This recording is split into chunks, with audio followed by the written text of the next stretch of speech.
Hello and welcome back to the ongoing tour of CreeperBot's Enterprise Refit.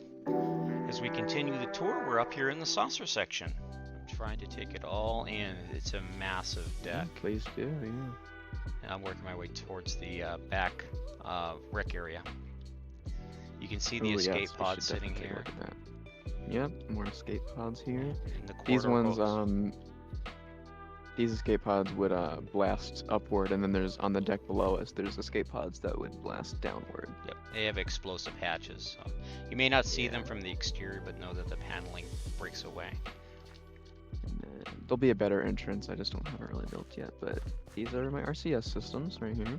Very nicely done. I love how you isolate them too, which is very cool. Yeah. Oh wow, yeah, these are gorgeous looking RCS. I have to admit, when I went with my when I started building the RCS thrusters for the Exodus, I stole that idea from Calvin.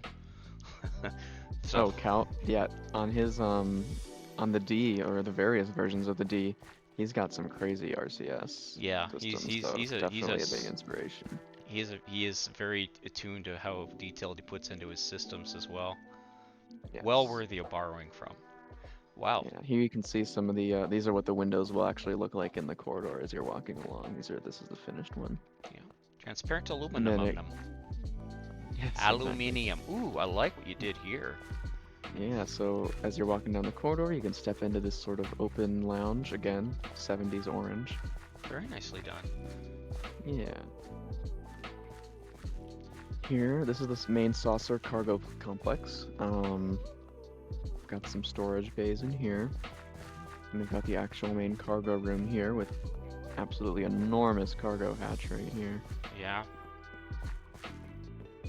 Then there's various control rooms that service these hatches for intaking cargo, and they would be like kind of the crane operators for a contemporary comparison. Yeah, And I'll then got some work bees. buzz out here and I'll show folks where we're at right there. Yeah, That is a cargo hatch, and then that hatch right there is, of course, EVA, which we'll get to here in a sec. Okay, back into the cargo bay we are. yeah. And then, yep, like Atro said, here's an EVA hatch. This one has a little like a dedicated work bee storage area, and With a also like gantry crane. personnel. Yes, I actually got this idea. Oh, I can. But there's a 3D artist that does like motion picture era custom ships, and there's some really cool fan renders of like what these kind of hatches would look like on the inside, and I kind of took this idea from that. Oh yeah, here it Here is. we go. Here it is. Wow. This is the folded up landing leg, and I do have a version of this extended, so you can see what that looks like. We can take a look at that shortly. Actually, let's go ahead. Oh, wow. Look at the detail of that. That's one thing I've always Now, admired about your builds is when you do things like this, it's no half measures. It's a full-on detailed build. I remember looking at a couple of your other builds and just being blown away by I mean, your Star Wars builds, by the way. He does a lot of Star Wars ships as well. You must I check out do. his Star Wars builds as you come on the server. But look at the detail he put into that. Now, I will fully admit there is no possible way this landing leg would actually fit in there. It's never really been clear on any of the plans how these landing legs are supposed to work. So I just sort of did my own thing with it, and Yeah, you just kind of have to suspend your disbelief and pretend it can fold up into that hatch, because there's no way it really could. But yeah, I was going to base my landing gear off of the Bellerophon from the Forbidden Planet because that's an actual saucer that yes, landed. But yeah, this is incredible detail. Very cool. And as you can see here, he also has the landing hatch actually extended down and open. yeah, And when the ship lands, if they can't use transporters, I'm sure they can probably use the landing gear in some way or method to get on and off the ship if they doesn't have yeah. it I'm floating around. thinking of I'm trying to think of a way to incorporate like kind of a ramp, like a stair that like feeds its way up through the leg. I'm probably gonna do that at some point. Just haven't Yeah, because come up with a design that's for it such a yet. cool concept. So yeah, we're still on F deck or deck Yeah. 6, I believe. So we can come back to the aft of the deck here and take a look at the rec deck, recreation room. Okay, I'm gonna warn people. You must prepare yourself because this level of detail will astonish you. Actually, before we head in there, this section of space that we're standing in, this is gonna be the bowling alley, which famously the Enterprise does have a bowling alley in most Yeah. iterations and plans, so this is where I'm sticking mine. That's where I ended up We putting on one of the builds I did too. It's just a convenient place to put it. Yeah, there's not really it. There's not. It's a very large room, obviously. Hmm. So it's kind of there's not. It's not easy to find a spot to put it, but yeah, this is a good spot. Yeah. But we can step into here, and this is the rec deck from Star Trek: The Motion Picture. Get the big bay windows back here and wait for it. And here it is. Yeah, here Check we it go. out. Movie quality replica right here. You nailed this area. I mean, I must have labored on mine for like days and just finally just gave up on it and just said I'm just gonna mail it in. But man, you just I sat in here and I just could not believe how accurately you nailed it. And again, this is just one room of many rooms that he has absolutely just nailed. This is beautiful, absolutely beautiful. I appreciate it.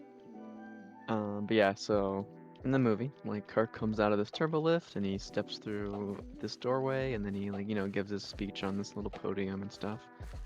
Then later in the movie, you see the floor games. I don't know what games they're supposed to be, but little like games that they can play in the floor.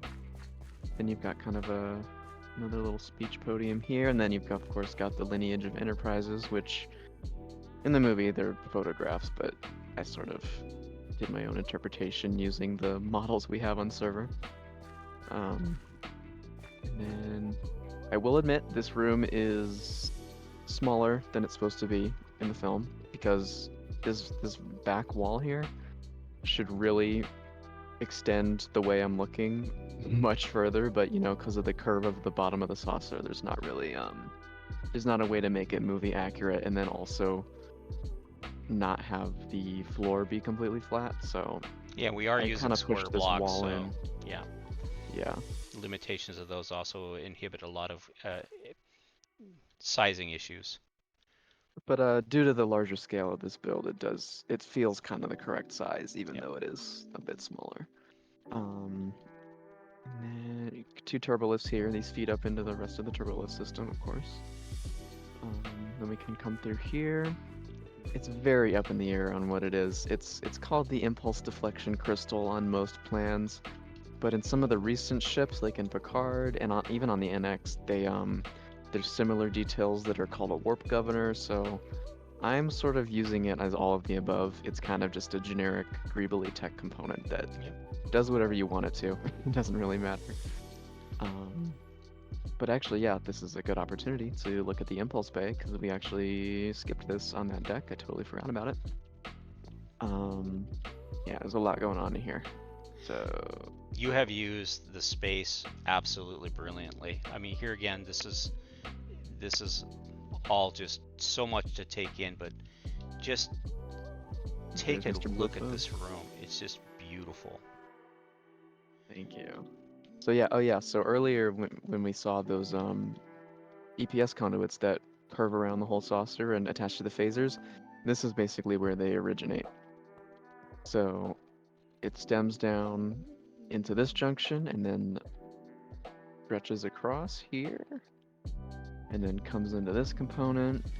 And I'm calling this component here that I'm standing on, I'm calling this like kind of like a big transformer that turns impulse and warp energy into like less powerful energy that the rest of the ship can use. Because if you were to actually pump warp power into the saucer, it would overload all of the saucer systems. Like it's way too powerful. So this system kind of like dumbs the power down so that they can actually use it for Like a powering MOSFET everything that or they a need. thing like that, or Yeah. a converter, power converter, MOSFET. Yeah. And then this is just a standard impulse system based on all the various diagrams and technical manuals.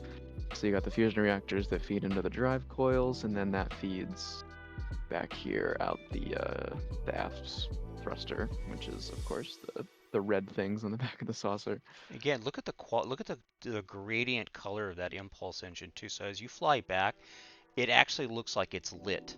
that's just absolutely mind blowing. And look at the detail back in here and along the neck and stuff. Again, you have to come see this. Get on the server and definitely check this out. It's amazing.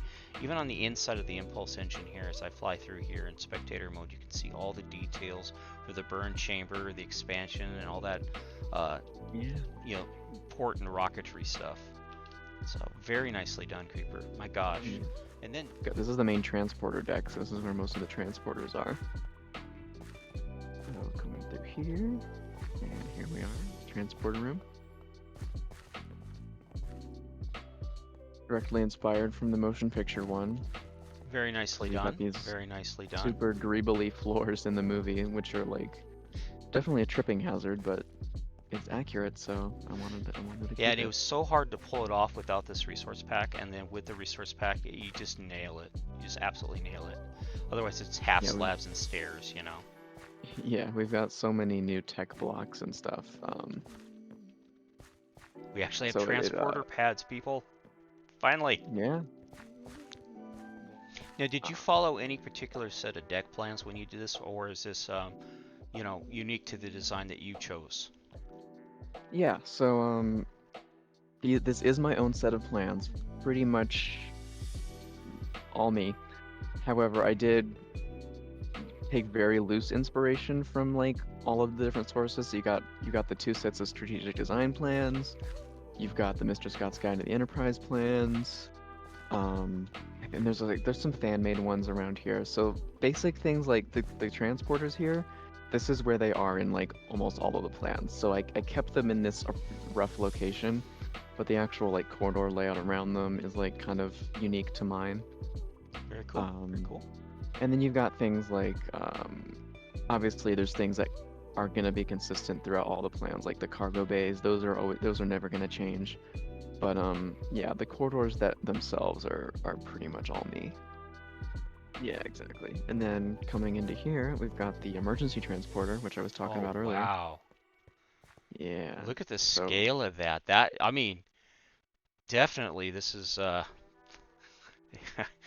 it's yeah, you step in here, you know shit's hit the fan. Or excuse me, the shiz is yeah, hit the fan. this could probably This fit like 70, 80 people on it. This is how you would evacuate like this is where they took the bulk tribbles to beam them crew on board the members. Klingon ships. Yes, for sure. The And Splix so hit the fan. I've got some sort of ergonomic thought put into this room. So you've got the transporter chief station here, who would be the one to evacuate all the people. But then once all the people are gone, the transporter chief is kind of stuck here, right? Mm-hmm. So if a ship is about to explode, the transporter chief has two dedicated escape pods to either side to escape. Oh, that's clever. They need That's to. really Yeah. clever. Actually, that's a brilliant idea. Holy heck. And if you haven't seen the escape pods, this is the Yep. interior of the escape. It has an upper hatch and a lower hatch.